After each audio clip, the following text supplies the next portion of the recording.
So I shared a video with you that another teacher had prepared, showing you how to prepare your coffee and things. And in his video, he'd made a plastic bag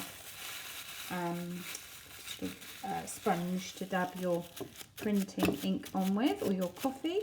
So I've done the same here. So I have prepared my printing plate, which is slightly textured. I've cut this out of one piece. I'm just going to dab on the coffee. This is where you want the coffee to be quite thick. Printing ink is very sticky, so if you mix up the coffee correctly, it should also be sticky.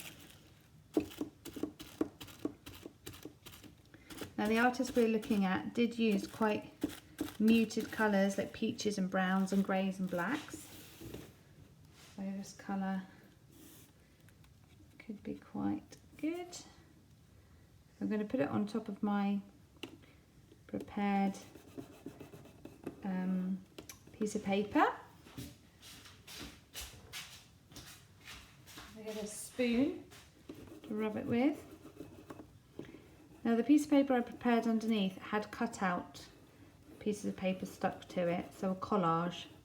So we're actually printing and collaging at the same time. So I press that down. And when you're printing, it's quite usual to pull it up a little bit at the side.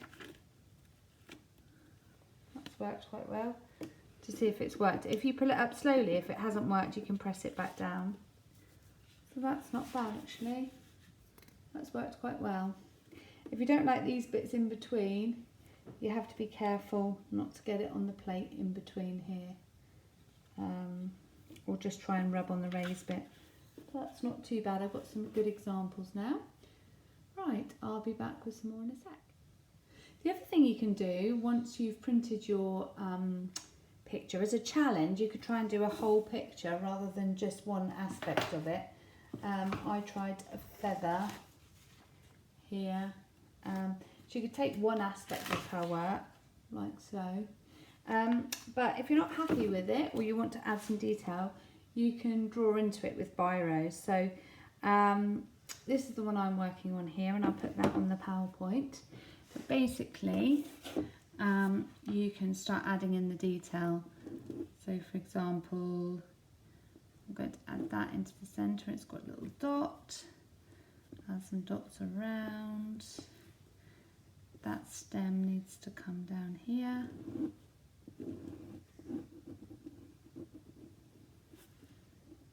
Make a bit more of these.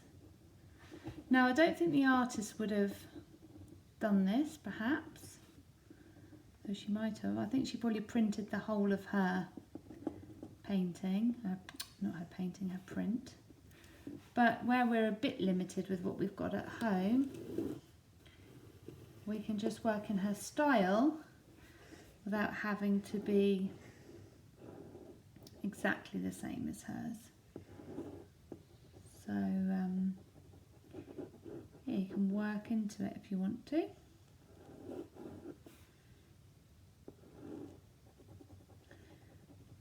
As you can see here.